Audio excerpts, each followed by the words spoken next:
Ahoj lidi, zdraví vás Tesla Max. Jsem se chtěl bavit ohledně nové aktualizace, která je 2026.26. Tato aktualizace v sobě má Groka, který vlastně jde ovládat hlasem, takže hlasový asistent jako AI.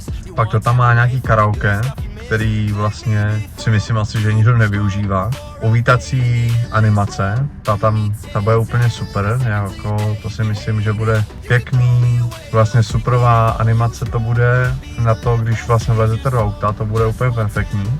Pak tam je vlastně nový polepy, že si budeš moct sám dělat, jo, sám si budete moct dělat ty polepy, autíčka, ty vizualizace přímo v aplikaci Tesla.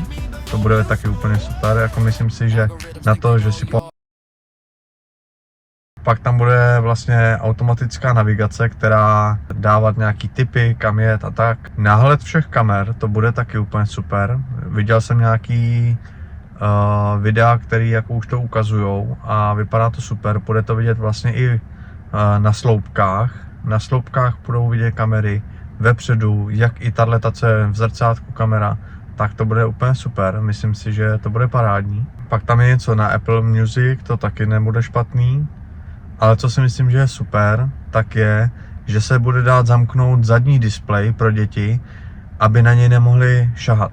Což znamená, že oni uvidějí pohádky, ale nebudou s tím moc nic dělat. Zakážete ovládání zadního displeje, ale bude se moc na něj furt dívat, jo? Takže to bude super. To si myslím, že to mě tady hodně chybělo. Pak tady je vlastně webový prohlížeč, a u toho prej půjde jako kamerka, co vlastně vidíte do interiéru.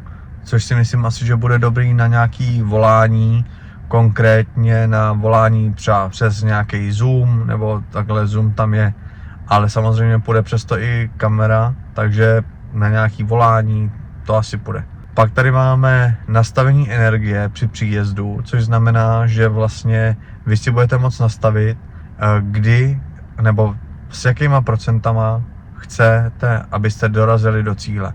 To je super, to si myslím, že tady hodně chybělo.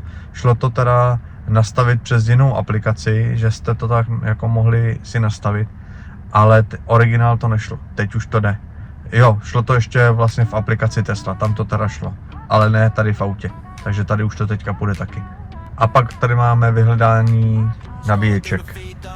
Vyhledávání nabíječek, vlastně superchargerů podle názvu, což si myslím, že nevím, jestli využiju, asi spíš ne, protože se podívám stejně do mapy, podívám se vlastně, co je nejblíž a vidím to.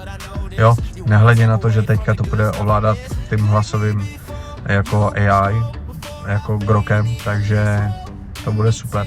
Myslím si, že jako co jsem viděl videa na to, tak to bude úplně game changer, jo, myslím si, že z toho auta to najednou udělá úplně jiný auto. Jo, tohle je na Tesle úplně superový, úplně úžasný, že vlastně máte auto, který se vám furt takhle vylepšuje. Je to jako s iPhonem nebo s jakýmkoliv telefonem. Dostanete update a máte nový funkce. Je to super. Tohle to si myslím, že byste měli automobilky začít dělat taky všechny, protože tohleto u Tesly je jako parádní. Koupil jsem si auto, mám ho třeba 4 měsíce a těch aktualizací, co už jsem dostal a vylepšování, tak je úplně úžasný. Myslím si, že jako tohleto je paráda. Přímě Teslu, jiný auto bych asi nechtěl. Jede to pěkně, je to dobrý. Samozřejmě autopilot, to je takový ještě jako, že buď někdo je s tím za dobře, někdo se prostě nestotožňuje, prostě říká, že to je krám. Slícování a tyhle ty věci, mě to nějak neuráží, myslím si, že to je dobrý. Celkově za mě je to super, jo. Plný nabití, to mě úplně překvapilo, plný nabití vlastně s mojí cenou energie, elektriky, to vychází na nějaký 300. Úplně super, myslím si jako, že jízda, jo, nebo takhle, plná nádrž za 300 je teda super. Měl jsem dříva víc oktávku trojkovou, tam jako, i když tam to bylo levný, tak tohleto je o dost levnější. Jsem rád, že to mám.